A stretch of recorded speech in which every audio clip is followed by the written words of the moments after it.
decolonising or diversifying criminology.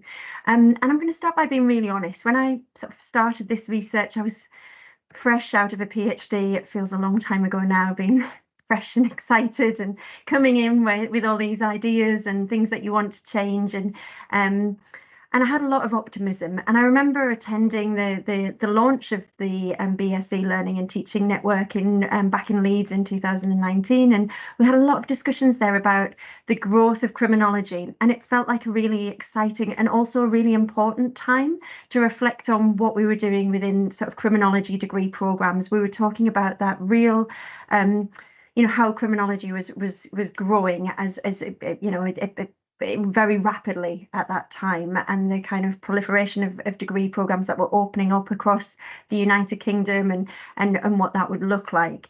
And so there was this idea of like, what should it look like? How should it be how should we be teaching it? But obviously this was sort of the pandemic was to come, and there's been many tumultuous years across the world, in higher education, and for students and for lecturers since.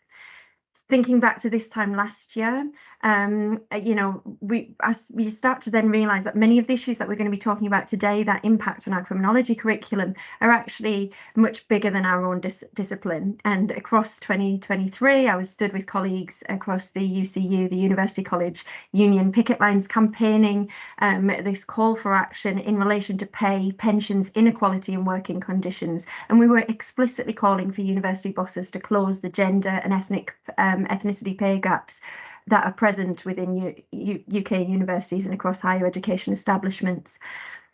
Where we are now in 2024, where the UK HE shrinking is a sobering list of, I think at present, I've just looked today, 61 universities that are recently or currently announcing cuts, voluntary redundancies or job losses. And I'd like to send solidarity to anyone here today who's impacted by this, and acknowledge that kind of taking the time to attend this sort of teaching and learning and these events, it shows the deep care that we have for learning and teaching for our students and for the work that we create.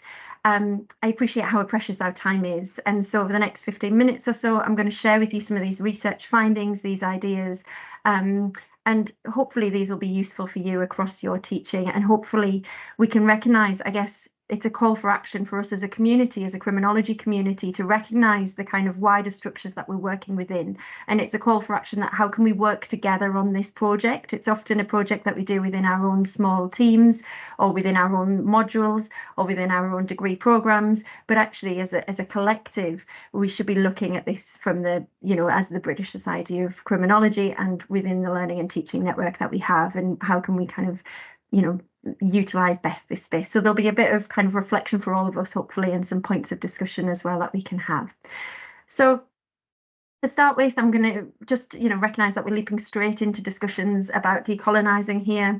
There's much to be debated about the term. There's often different opinions about what it is, what it does, what it should involve. I've just been doing some research with criminology staff, and these are some quotes from the staff members themselves about, I'm trying to get their understandings of what decolonising actually is. There isn't time to discuss the kind of issues around decolonising here. I've got various publications. My publications mostly more broadly about diversifying the curriculum and questioning whose voices are represented, who's are marginalised, who's are missing, why does it matter? And I've been looking at most of these open access. I'm happy to share with anyone who isn't able to access these. But that's a lot more space that you're allowed in publications for this discussion.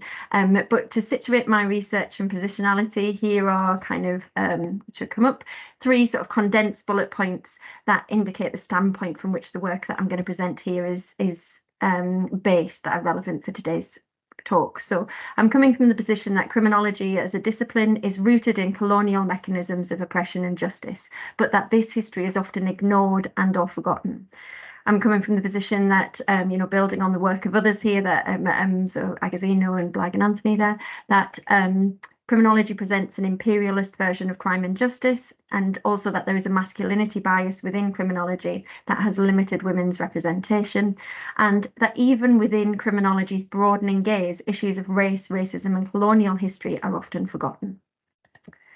So my key takeaway from today's talk is that it does matter and that it should matter. And it should matter for us as educators and as within our academic research also, and the work that we do and sort of how we, the work that we do when we're educating others is like how we perpetuate, how we spread knowledge. And it's important for students in terms of their developing knowledge, their reading, how they're exploring critical issues in criminology, and how within the current kind of university framework, universities, it's presented as this skill-based framework, how to search for information, how to get the right search terms.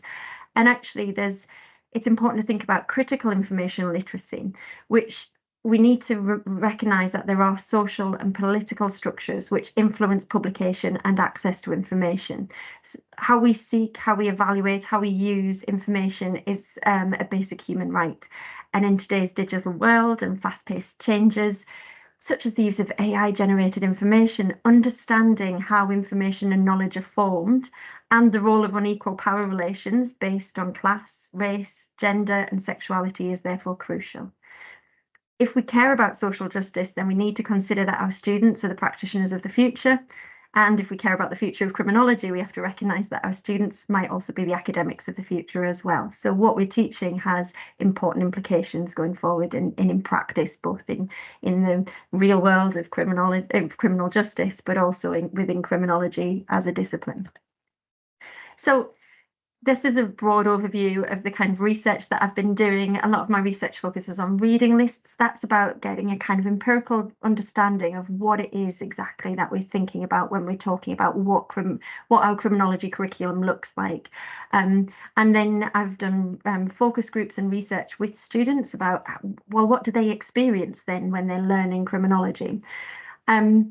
I've done some research which I can provide information in the publications on, which I probably haven't got time to touch on today, but I've looked at the differences between criminology students and STEM students, as science, technology, engineering and maths, because often we think in the social sciences, well, issues of race and class and gender, they're all embedded within what we do. So I looked to see whether there'd be any difference how students look at that. Spoiler alert, there's no difference. We're really kind of built on that sort of Paulo Freire's idea of like banking of education. Students care about what will get them the better marks ultimately. And then I worked with students as curators so that it was a bottom-up approach, how they would curate knowledge. That we designed and developed postcards and alternative reading lists and those kind of things. And I've just in the last few months have published an edited collection on marginalised voices in criminology. So to actually create space for those voices that normally might not be featured in readings, publications that we're using in our teaching and things. I mean, we do have lots of that already, obviously, but it's often separated so that we've got gender or we've got something on race. So this is a real sort of intersectional approach that's there for educators and for students as well. And I'm happy to share, I'll be sharing more details about that as we go forward. But to start then, let's lay the groundwork. What does our criminology curriculum look like? This is all published here. The methods are just there as a kind of a guide of what I'm going to be talking about. But basically, for every criminology program that is live in the UK, they were all validated. So what I did was look through the validation documents. I looked at, in this case, it was 5 suggested readings, and this was then, so when we think about the processes, these were compiled, they were put together, they went through internal validation, external validation, and it was said, yes, this criminology program is good to go. So I'm going to, again, I've got a publication with all of the details in about this, but I'm just going to show you just to visually see what actually a criminology program looks like.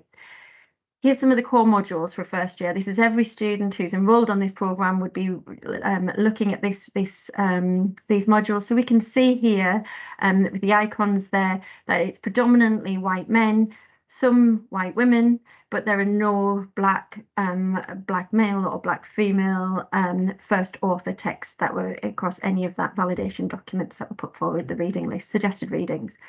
When it comes to the second year, there's still these core modules, and we can start to see that there are some sort of women authors, but they situated within the gender modules, and they're mostly white women.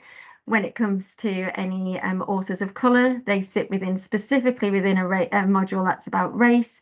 And And we can just start to see that divide that starts to come through. And then when we get into the third year, what we see again is module on sex work that has all women, but all white women. Any modules like, philosophical aspects of criminological theory, all white men. And we can just sort of see then what is being put forward then for any kind of validation, the kind of basics of a criminology program. We can see how that starts to look. So again, why it's important. Citations are socially produced and they have the same structural inequalities that are embedded within the processes as those which exist within society. Inequalities in publishing are reproduced in teaching. We know it sits within publication, the publication industry, but this is also being reproduced in teaching.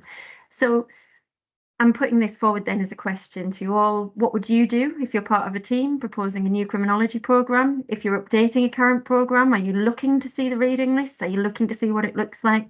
What would it look like if you were externally validating a criminology programme and you saw this breakdown? These are some core things that we can do before a criminology programme is even launched. What do you think when you see this? What are you going to do about it? That's what I'm asking here. So, and then really what then happens is you could say, well, those were the first, they're indicative text. That was only 5 texts. That wasn't a full reading list. So then I looked at the reading lists and I looked at the full reading list for every module to see what was going on there. Then do things change? You've got these indicative readings, these first 5 that put forward. What happens next? So to give you an idea, this is fundamentals of criminological theory. Again, might look very familiar to many people who've studied or who are teaching. What we see is it's different weeks and it's mostly white males. We then have some women authors, but those are the weeks where we talk about feminism. Then we have some authors of colour, but that's the week that we talk about race and colonial criminology. And this is where the kind of, how the authorship runs. So this is what a student experiences. That's where these authors sit in terms of the discussion.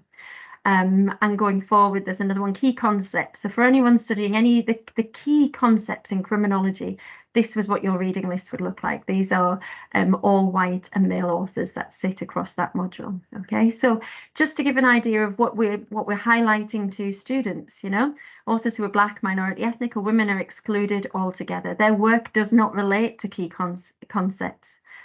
What are we suggesting about how students should explore, study, and learn?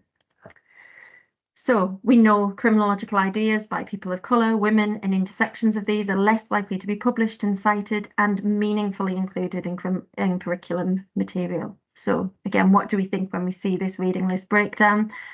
How much consideration do we give to our reading list? I recognise from the outset, reading lists themselves can be problematic and tokenistic, but it's telling us a story here. How do your modules compare? What would you want to do differently? And what could help you make that change, Okay, what do students think of this? We've designed this intersectionality matrix. We asked students just think about your reading, any authors that you can think of, top of your head, put them all on individual post-it notes. Then we produced a matrix and we asked them to plot the authors that they knew that they could just cite from their minds, from everything that they've learned over the time that they've been studying criminology, and plot them on the matrix. And time again, that center image is what we saw, where most of the authors all fit as in white and male. We've recorded what the students were saying when they saw that, and they would say, I didn't realise what I've been reading is mostly the same type of people's opinions and viewpoints until I saw this. And I think a lot of people wouldn't realise it either. I did some research with this as a final year criminology student, and this is published in a book chapter, so I'm happy to share it as a full resource because it's kind of paywalled within that book chapter itself.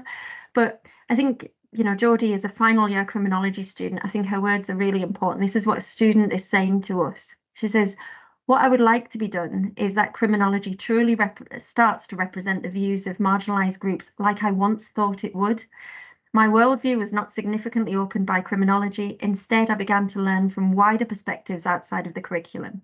The discipline of criminology needs to provide that wider worldview by teaching literature from an accurately representative sample of modern society. I think this needs to come from more than just the authors on the reading list, but the contents of modules within the programme. This would mean integrating properly race and gender perspectives into the modules rather than just a tokenistic one lecture.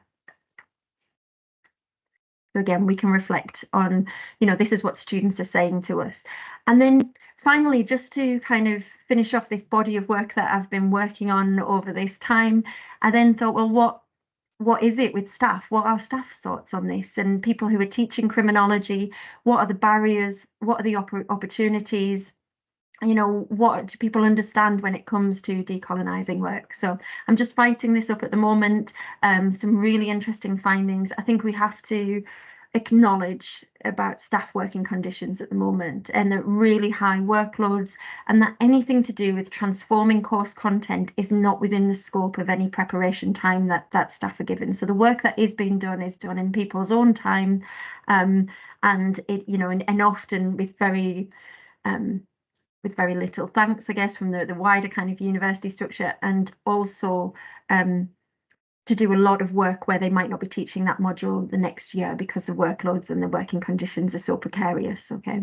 But there's also some discipline-specific issues. So what is considered decolonising? There is that recognising, that need to recognise the Western-centeredness of criminology, and also can we even teach criminology? So I'm now full on at that point of a huge existential crisis about what I'm trying to do. And this is where you'll now see that I now recognise that I have no answers, and I'm just going to start handing it over to us as a community to think about it. Within the the Marginalised Voices book, which it is available, I've got a discount code to share. There's inspection copies available, so you can access it without having to pay for it. And if anyone would otherwise be unable to buy or to access it, please drop me an email. I've got a few copies spare that I'm happy to send on to people, because hopefully it's a useful kind of resource for people. And in the concluding chapter, we said it's important to explicitly acknowledge that we do not have all of the answers when it comes to addressing what are deep-seated issues related to race, gender, class, disability, sexuality, and other intersecting inequalities generated and perpetuated within academia, society, or the criminal justice system. But we've been reflecting on our own practice, and we hope to encourage others to talk about, question, and challenge how these inequalities are reproduced and perpetuated by the people who research, write about, publish, and teach in relation to crime, criminology, criminal justice, either consciously or not. We talk a lot in the book, and I'm kind of mentioning here kind of our publications and whether they're open access and things. We even talk a lot in the book about, how we're then writing a book that then becomes referable, and how does this work? Where is our place within all of this? Who's going to be first author? Who's going to be second author? How are we going to we are playing a game, even, and we're trying to change the system from within the system and how that works. Michelle and I would say we're finding our place in the academy, and we are part of the system and playing the game while questioning what this place means, how to create change from our position within it. And so to kind of conclude, then I'd love to hear what you think. So I've set up a discussion board. So within the book itself, we have a wide range of questions that we're asking people to reflect on. And I've set up a board. I'll put it in the chat so you can have a link to it, and you can use that QR code. If it's up on your screen now, you'll be able to scan it with your phone. I would love to hear what your thoughts are. I've just put some of those questions on the Padlet, so you'll be able to see the question and add your own response to it. If everyone's comfortable, I could pull that into like a blog post or something, so we can continue discussions within the sort of learning and teaching network. But it would be great to hear your thoughts and your ideas and your views going forward from this. I'll leave this open, for the rest of the week, so that you can come back and have a look for it, and then hopefully we can continue the discussions even further. And there's the details with some discount codes and things about the book and things as well, if anyone's interested in reading. But that's all for me today. Thank you. So thank you very much. Thank you all for attending and allowing me to talk here. So at Nottingham-Trent, we've started this decolonising agenda, around when it became a trend, like 4 years ago, around COVID, during the George Floyd issue. But then we had a small group of staff who were interested in decolonizing at the time. We decided to do research, and the university gave us some money as well, which was brilliant. So we decided to listen to students mainly. So let me just talk about quickly the context of the UK at the time, which also reflects through in Nottingham Trent University as well. So there are lots of discrepancies in diversity claims. So we hear a lot about diversity, inclusivity, equality as well. But the understandings of equality, diversity, and inclusivity is very different in every organization in the UK.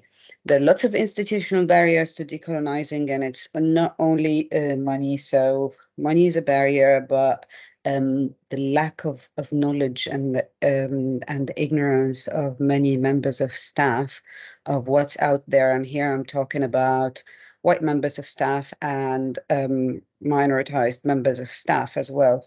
It's not because, you know, I am a member of staff of color means that I have the knowledge, because sadly, lots of us, it's not sadly, it's unfortunately, lots of us were educated in the UK, so we just carry the same legacy as well.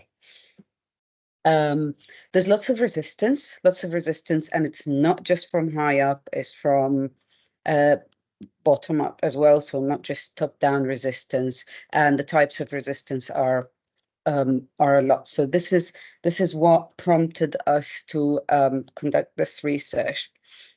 But we've done it, as I said, again, because of the high demand at the time. I am very passionate about it because when I started, I taught back in Egypt. This is my home country, about 10 years ago, more than 10 years ago, and then I taught here, and then I've seen the difference, and the difference is not necessarily just in curriculum. Current challenges that we had at Trent, that we've seen as members of staff before, just our experience as members of staff before we've done this research, is of course, exactly as Kelly said, dominance of European canons. We did not even know much names of Black authors. It's not easy to even researchers to find them in libraries. So even us as Black members of staff, it's not easy for us to find these sources. Lack of representation in my department, criminology department at Nottingham Trent. I was the first woman of color to be hired at the department. A member of staff told me, Hind, before you, it was white as Hitler's cabinet. This is why he said, it's different now. We've got more, we're more representative, but still it's predominantly white. We're a very, very big department, and it's still predominantly white. So 5 or 6 of us are persons of colors, and I'm talking of course are non-British. I'm talking here including Europeans. And the disciplinary boundaries that is actually happening more and more. So in terms of criminology was under the banner of the social sciences for long, and then because of the demand, again, criminology has, in a lot of universities, has split into their own departments, and now we don't see much interdisciplinarity as it was when it was just under the sociology umbrella. We looked at meaning of decolonization as well, because this is very, very contentious across the UK and the world. This is right when we started doing this kind of research. There's no single definition, of course, and approaches vary from radical to integrative. At the beginning, people like Biko Agazino, for example, have seen or argued that we need to dismantle the whole European canon and rebuild.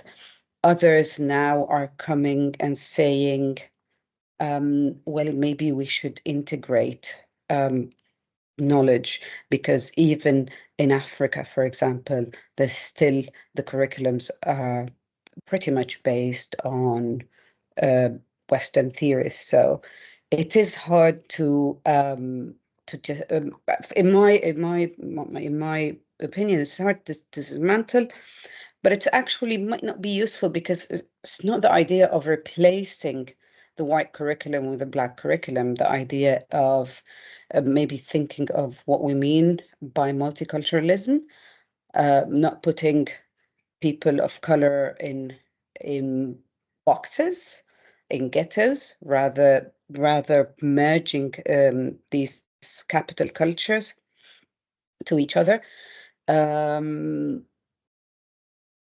So I've just said approaches. So we focused on student perspectives, and as you all know, the students of color are always less in number, much less in number than the students, than white students. So we had long, in-depth interviews with 10 students. It was not easy to get them to talk. It was not, just putting out a call for a participation didn't bring anyone. But then we started contacting these students personally, and then they started to accept the invitation and to talk to us. So getting them to talk was not the easiest thing either. Just a quick summary of what I'm going to be saying next.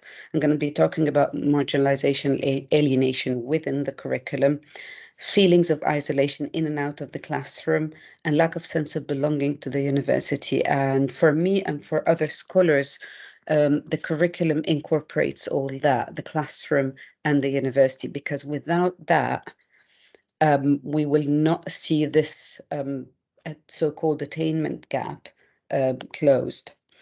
So from these 10 students within the curriculum, exactly as Kelly said, they saw very limited reflections of diverse histories, very, very Eurocentric, maybe especially in criminology. I mean, the sociology students were a little more knowledgeable in terms of alternative canons. The inadequate content inclusion. So most of the content, again, as we said, revolves around theories, very classical, traditional criminological theories.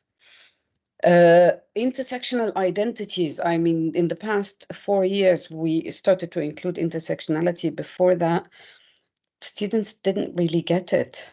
Even members of staff didn't really get what do we mean by intersectionality. And I, as a member of staff, have seen that in the gender. Whenever I am joining the gender research group, it was very hard for the group to understand my own experiences. This is in another paper that I'm not going to discuss now, but it was an autoethnographic paper about my experiences as a member of staff of color. Homogenization of non-Western history. So students are saying, even when a member of staff is incorporating some issues related to minorities, it is in the trendy bit. So talking about Black Lives Matter. So, for example, a student with Indian heritage told me, I've never heard anything about India, never heard anything about Southeast Asia. We never heard much, maybe little about South America, but it was always about, again, the focus was on the trendy issue, which was Black Lives Matter.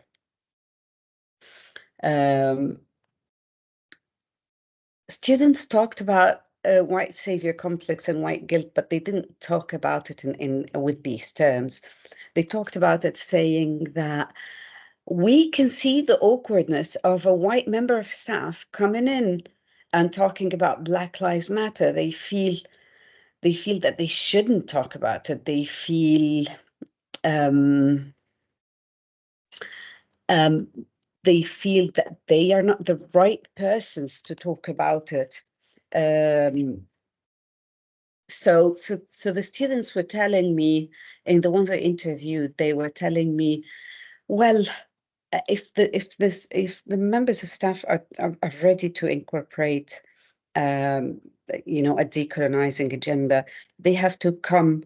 They have to be brave. They have to be talking about it openly, because we have enough on our shoulders. We don't want to be the radical ones who come out and say, "Oh, we want to talk about this. We want to talk about this." So we end up as students just being quiet. So if the lecturer, if the academic who is teaching us is not encouraging us to get that out, is not being confident in what they're saying, we will not be. And the consumer perception of students, sorry. So students saying we're just being taught at, and even when we're being taught at and told stuff like we should hear the voices of the marginalized. Well, nobody's hearing the voices. We're just talking about hearing the voices of the marginalized. But then the lecturer comes in, talks for an hour, doesn't ask anybody any question, doesn't let us talk about our own experiences. So where is it, what we're talking about here when we're talking about hearing the voices of the marginalized?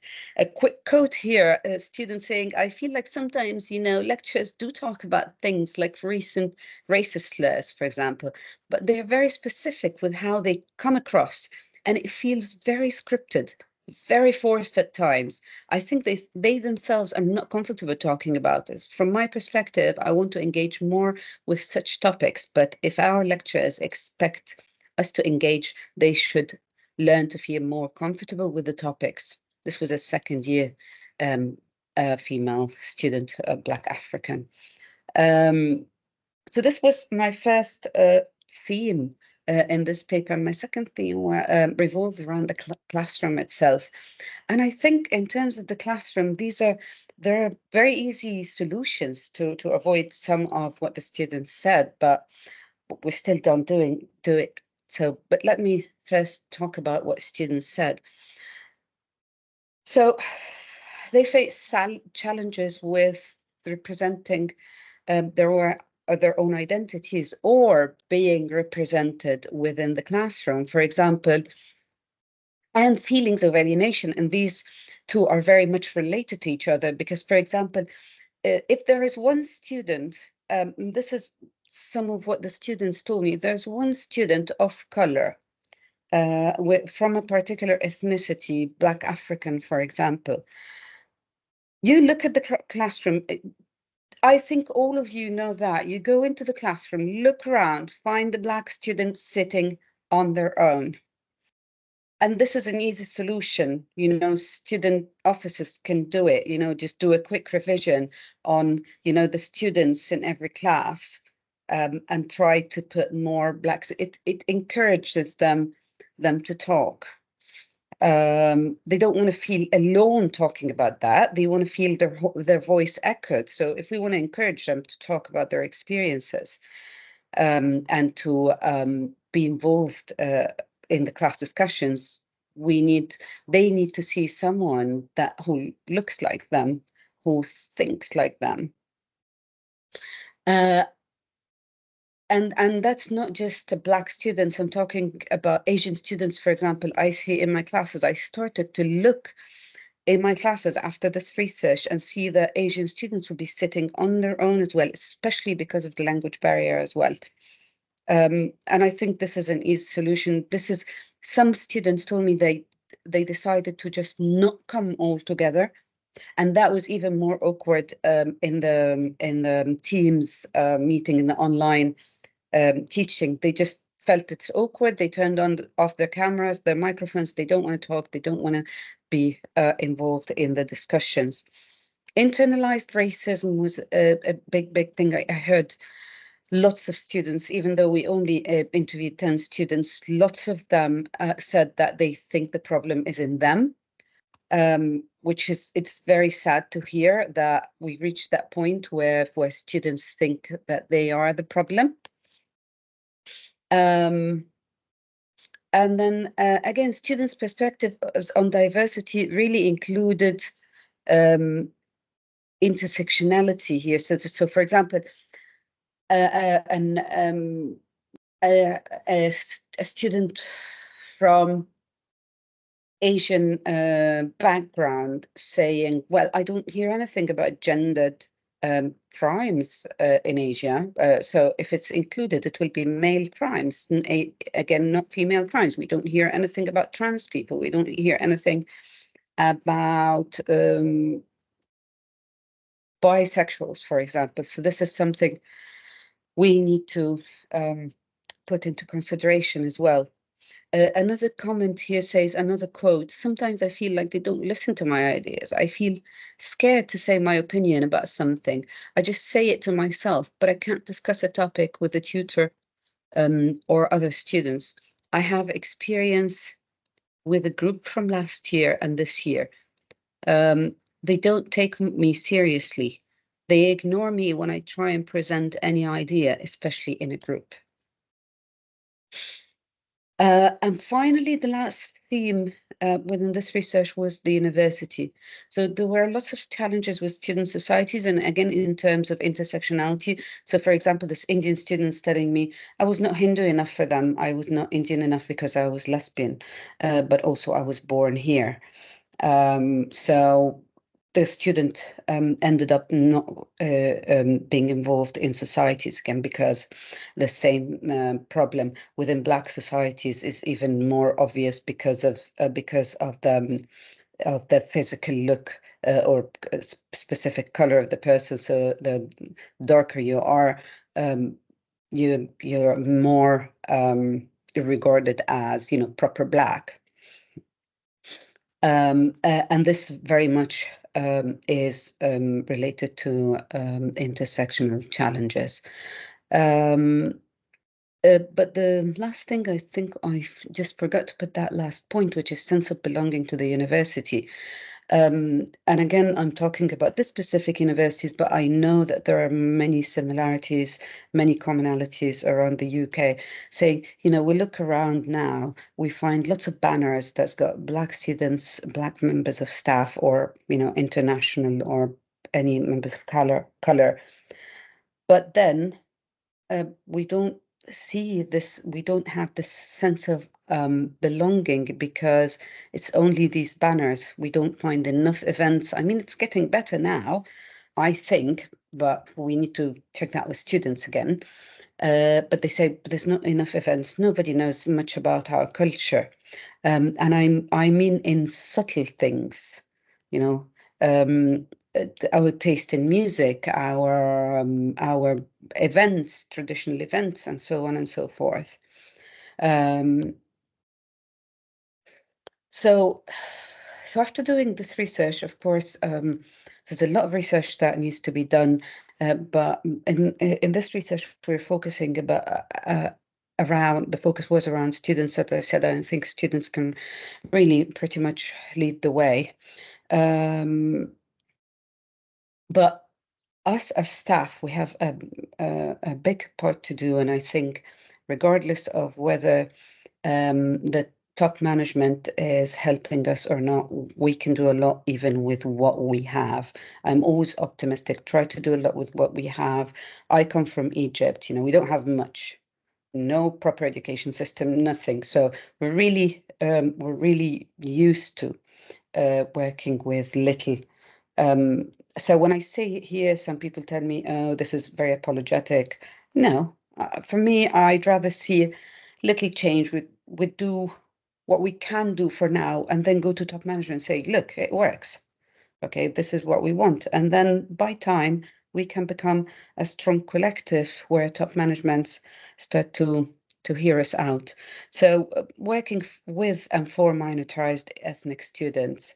So we need to work with them as well. We need to really, really understand their issues, and not because I am as a colored member of staff means I understand.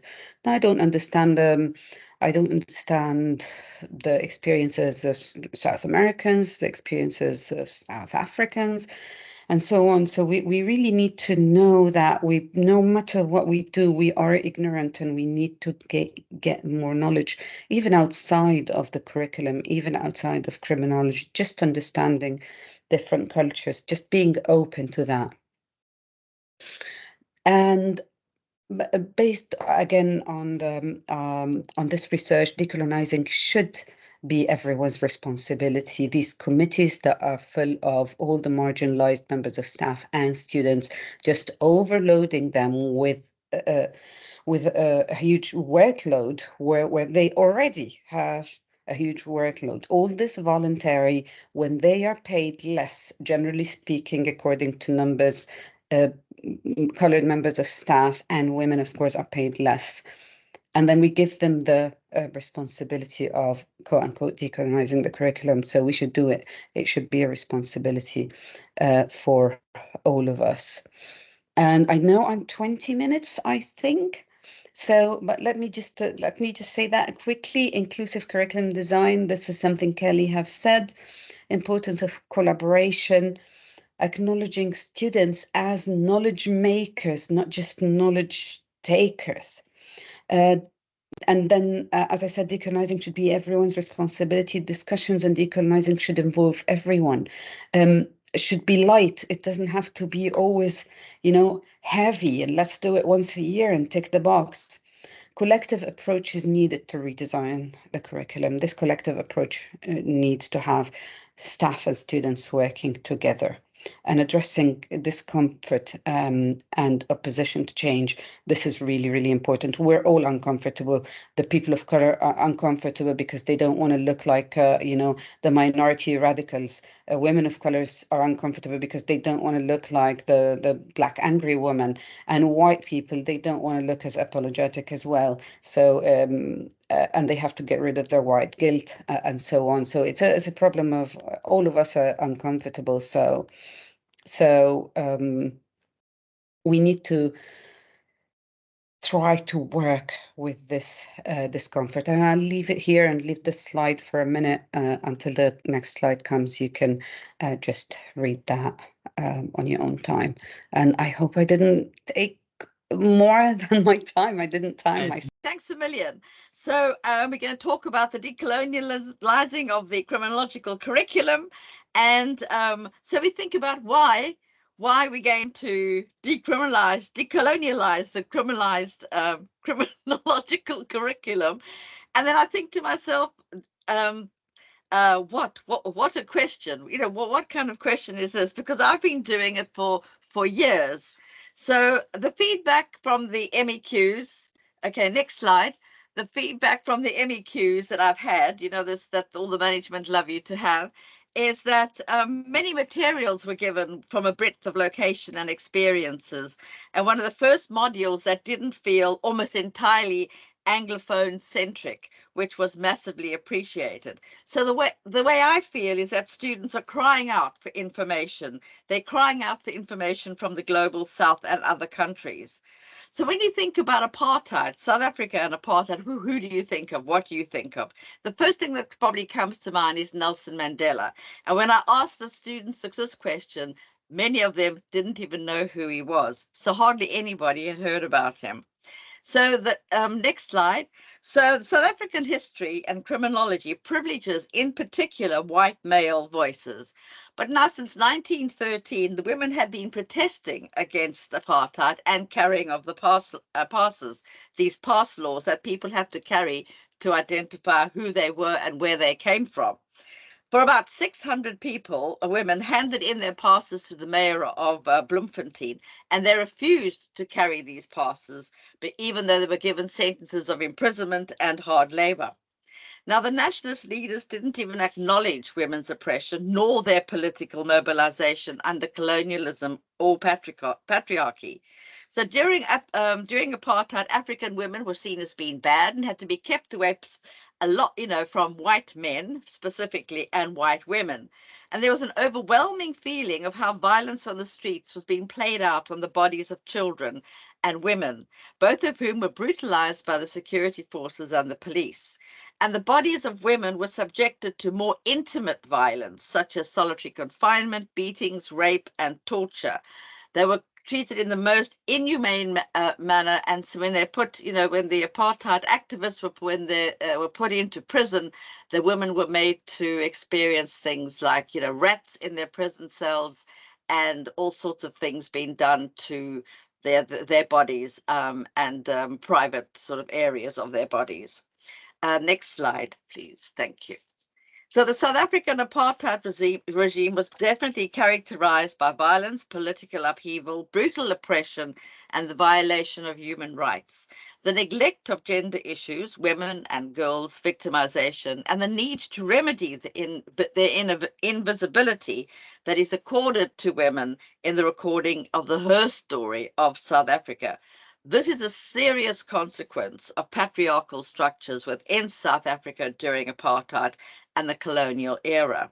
So under apartheid, Black women suffered more than Black men. And this is something that Nelson Mandela acknowledged when he talked about Winnie Mandela being in solitary confinement, and that maybe he wouldn't have been able to have, endured as much as she did. I write about this in my book as well, about the women and the Her Story of South Africa. So privileges of race and gender remain characteristic of South African political and criminological realms despite the end of apartheid in 1994. Criminological discourses demonstrate the paucity of information that regards their political activity and criminalization of women under apartheid and during apartheid. This is something that is like a very important part of the Her Story of South Africa that people don't actually know about. And their marginalization and the suffering is evident in the lack of positive acknowledgement of both within history, criminology, and decolonialization studies. Increasingly, the particular knowledge of their activism and resilience during apartheid and now, when violence against women after apartheid has increased and the rates of femicide and rape are one of the highest in the world. So now in South Africa, if you have 3 women standing together, 2 of those women will probably have been raped. It's a very, very high figure. And it's through using white male Western ideologies that students are introduced to the continent's context and reality. And this, I feel, is another form of oppression. Next slide, please. So there is a catastrophe because of the application of Western explanatory frameworks that have dire implications for the development of an African-centered epistemologies and frameworks. And this is, I'm showing you this because this is where many South African people live, in these shanty towns and, in Gugulethu, Nyangalanga, and, all over, various places. So you need to think about how white male scholars kind of dominate publications and think about their positionality and the biases. So I asked myself the question, like, what have classical theorists offered South Africa? How have the criminologists in Africa been recognized or not recognized?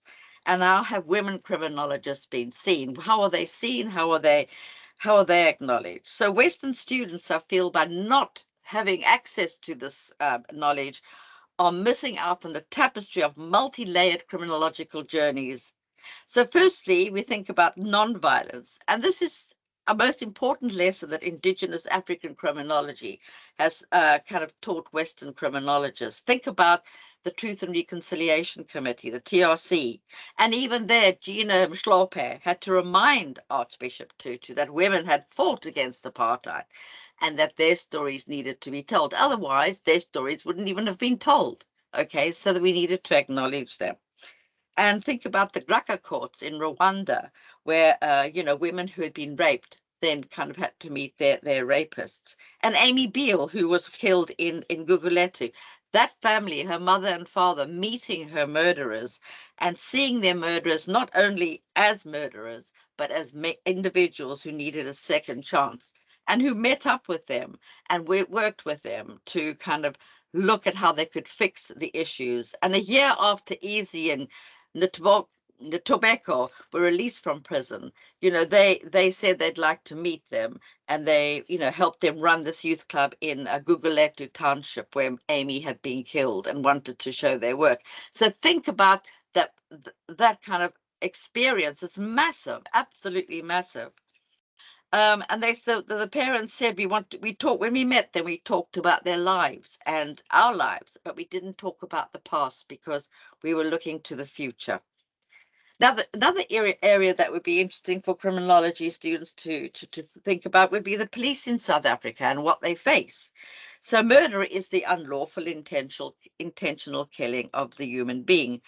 And it is a heinous and a form of a violent crime. It is one of the most disturbing challenges of the South African police services that they tackle on a daily basis. They see horrendous scenes of crime, and having to deal with very, very violent criminals as well. And they suffer from very high psychiatric conditions because of having to deal in these sort of areas. But on the other hand, there's evidence that they themselves, are perpetrators of police brutality and criminality. And this explains why women in custody, how they fear and experience police brutality in South Africa. So on another level, the number of incarcerated women in South Africa, they have increased over time in the last decade. So think about what kind of theory can unravel this. Where can we go along a Western criminology to kind of understand this? So feminist decoloniality emphasizes the importance of examining the intersectionality of race and gender within the context of academia, within the discipline and the subdisciplines of colored, within the discipline and the subdisciplines. Both you have colored, Indian and Black women are overlooked and excluded. Now, when you say colored in South Africa, it's not a derogatory term. It's a term where you have African women and men, and then white women and men, having children, and the children are kind of very much to do with Trevor Noah is an example. Okay. So, and a lack of visibility of Black women in the discipline, despite an increase in their kind of, enrollment for doctoral programs. So we need to think about decolonializing the criminology curriculum to deal with the challenges of persisting biases and inequalities, and to amplify the voices and experiences of Black women criminologists. Also, bring to attention what obstacles are they facing? Why do they feel these feelings of otherness and exclusion? Okay, so Black criminologists experiences include, amongst others, discrimination, ageism, exclusion, insufficient academic and research mentoring. So they are ignored in many, many ways. So within the discipline and its sub-disciplines, as I've said before, they are overlooked and excluded. They are also subject to gender and racial discrimination, and also reproductive violence. You've got Nabodira's Africology, an African-centered open-ended discourse that are decolonizing African gender, a culturally gender-sensitive approach is needed. Why is it needed? It's needed to expose women's multicentric ways of knowing and being, and for women to be able to plan their post-incarceration lives. Now, women's voices tend to be silenced in the population and in the mainstream criminological discourse. But Nabodira says that no one culture has the right to knowledge production, and Western knowledge is not superior to other knowledge. So I think once we've addressed that issue, we're on a really good path to decolonializing. So colonialization resulted in in the devaluation of African knowledge. And this devaluation continues today, not only in criminology, but in philosophy and various other academic sort of subjects. So decolonialism is decolonialization is basically the rewriting of the her story of South Africa. And in doing this, we discover new facts, new voices, and new ways of learning. And we recognize that there's been a theft of knowledge. And by doing this, we also realize that women need to be exhumed from these imperialistic discourses and recognize that the crimes of the imperialists, what happened is they provided oppressive conditions that the enslaved endured. So it's very often assumed that Black women are not contributors in the development of a feminist ideology and the efforts towards gender equality. So we need to think more about developing this intersectional approach to criminology, and then put in and listen to the experiences of Black females in the criminal legal system, because they're going to be different experiences to that of Black males and white females. So the social forces of patriarchy, racism, and economic marginality that leads some Black girls and women to engage in activities deemed criminal and delinquent. And we need to think about the issue of the context, the tradition, the culture, the beliefs, that these exercise a great influence on the thoughts of people. So women in prison revealed epistemic injustices of the colonial apartheid era. So you've got the adversarial versus restorative justice, and you've got traditional worldviews and traditional versus civil wrongs. So criminologists in South Africa have become more aware of the need for a criminological theory that is based on the African experience. And this is an experience that Western criminologists are not really aware of. They're not really wanting to actually experience this African experience, and because there's still this bias about that African knowledge is still, demeaned and lower than the Western knowledge. So we need to think about the philosophy of Ubuntu, the interconnectedness of individuals and their surroundings, the social and the physical worlds. I am because we are. And this I found with my work. Sorry, the next slide. Thank you. My work and research with sex workers in Cape Town on the project called Global Grace, where they feel that, sex work is work. And why do they do it? It's survival sex. It's a way of paying for their children's education, food. It's a way of paying for their mothers and their fathers' food and their existence, for their brothers' children, sisters' children. It is survival sex. And we need to think about intersectionality and theory to strongly tie this to real world activism and how people identify, with each other, and the attention to the effect of intersecting identities and oppression, and link it to the lived experience so that it's not a new phenomenon. So the general field of criminology has too often and for too long been ignored and disregarded. Disregard the importance of power dynamics in socially constructed identities and how they affect those who are affected by crime, criminality, and formal sanctioning of acts deemed criminal. We need to recognize the importance of this intersectional lens in the legal and justice system. And this is especially important when working with African women who have experienced victimization and crime, which is one of the reasons why I'm going to be working on a project that deals with restorative justice and women who've come out of prison and how they get back into the community. And I'm doing this in Cape Town because there's not enough work done on women in prisons in Cape Town, in South Africa and the African countries.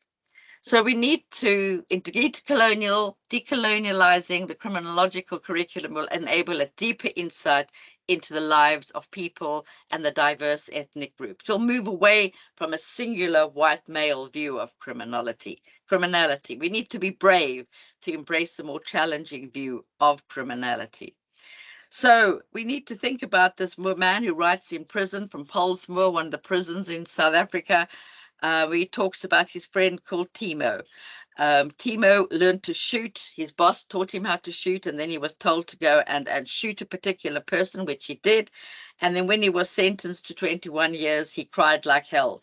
But there were some guys who heard he was in for murder, and they took him under his wing, and he became RUP 3.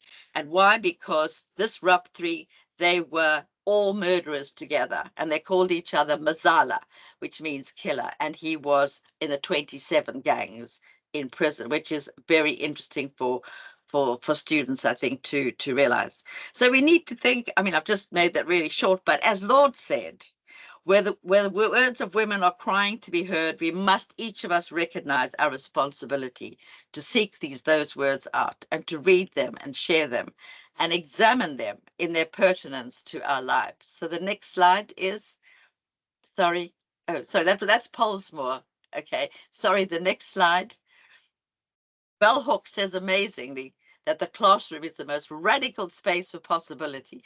And I say, come on, let's make it happen. Let's go there.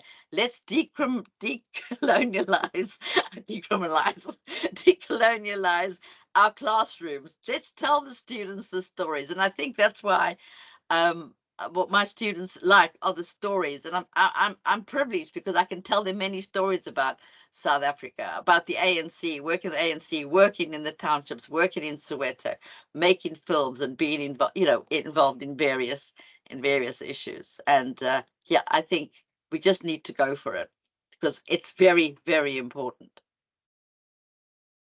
It's the end. We can end it there if you like.